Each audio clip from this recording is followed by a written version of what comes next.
ಅರ್ಧ ಕೆಜಿ ಮಂಗಳೂರು ಸೌತೆಕಾಯಿ, 2 ಸಣ್ಣ ಆಲೂಗಡ್ಡೆ, 1 ನುಗ್ಗೆಕೋಡು ಡ್ರಮ್ ಸ್ಟಿಕ್. ಮಂಗಳೂರು ಸೌತೆಕಾಯಿಯದ್ದು ಬೀಜ ಎಲ್ಲ ತೆಗೆದು ಅದನ್ನು ಕಟ್ ಮಾಡಿ ಇಟ್ಕೊಳ್ಳಿ.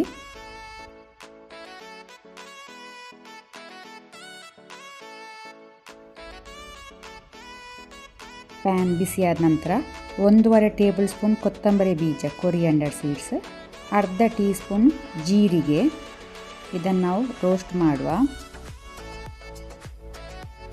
1/4 ಟೀ ಸ್ಪೂನ್ ಸಾಸಿವೆ ಮಸ್ಟರ್ಡ್ ಸೀಡ್ಸ್, ಕೆಂಪು ಬಣ್ಣ ಬರುವ ತನಕ ರೋಸ್ಟ್ ಮಾಡುವ. 5 ಬ್ಯಾಡಿಗೆ ಮೆಣಸು, 6 ಬೆಳ್ಳುಳ್ಳಿ ಗಾರ್ಲಿಕ್, ಅರ್ಧ ಇಂಚು ಶುಂಠಿ, 1 ಸಣ್ಣ ಈರುಳ್ಳಿ ತಗೊಂಡಿದ್ದೇನೆ. ಪ್ಯಾನಿಗೆ ಸ್ವಲ್ಪ ಎಣ್ಣೆ ಬಿಸಿಯಾದ ನಂತರ ಮೆಣಸು ಹಾಕೊಳ್ಳೋಣ, ಒಣಮೆಣಸು. ಅದಕ್ಕೆ ನಾವು ಗಾರ್ಲಿಕ್ ಬೆಳ್ಳುಳ್ಳಿ ಶುಂಠಿ ಈರುಳ್ಳಿ ಹಾಕೋಣ.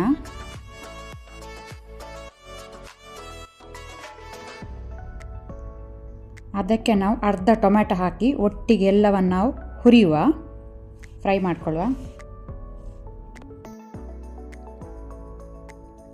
ರೋಸ್ಟ್ ಮಾಡಿದೆಲ್ಲ ಇಂಗ್ರೀಡಿಯೆಂಟ್ಸನ್ನು ಮಿಕ್ಸಿ ಜಾರಿಗೆ ಹಾಕ್ಕೊಳ್ಳುವ. ಅದಕ್ಕೆ ನಾವು ಅರ್ಧ ಕಪ್ಪು ತೆಂಗಿನ ತುರಿ ಕೊಕೊನಟ್ ಗ್ರೇಟೆಡ್ ಹಾಕೊಳ್ಳೋಣ.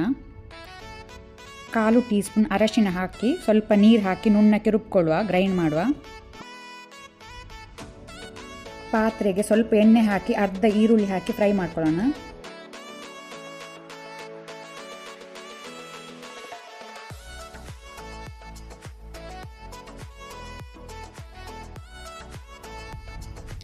ತುಂಡು ಮಾಡಿಟ್ಟ ತರಕಾರಿಯನ್ನು ಹಾಕೊಳ್ಳೋಣ. ಆನಂತರ ರುಚಿಗೆ ತಕ್ಕಷ್ಟು ಉಪ್ಪು, ಸಾಲ್ಟ್,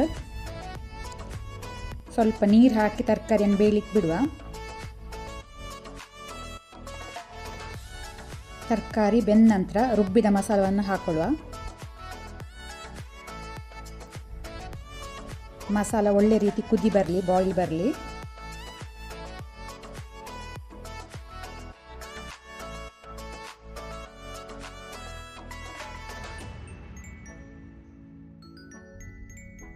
ಒಗ್ಗರಣೆಗೆ ಸ್ವಲ್ಪ ಎಣ್ಣೆ ಹಾಕ್ಕೊಂಡು ಎಣ್ಣೆ ಬಿಸಿಯಾದ ನಂತರ 1/4 ಟೀ ಸ್ಪೂನ್ ಸಾಸಿವೆ ಹಾಕ್ಕೊಂಡೆ. 8 ಎಸಳು ಬೆಳ್ಳುಳ್ಳಿ ಹಾಕೋಣ, ಬೆಳ್ಳುಳ್ಳಿ ಕೆಂಪಾಗಲಿ.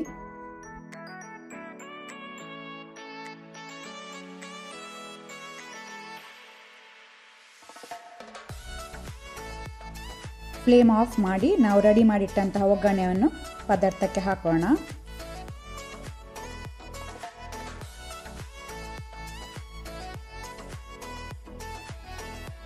ನಮ್ಮ ಮಂಗಳೂರು ಸೌತೆಕಾಯಿ ಸಾಂಬಾರು ರೆಡಿಯಾಗಿದೆ ಸರ್ವ್ ಮಾಡಲಿಕ್ಕೆ.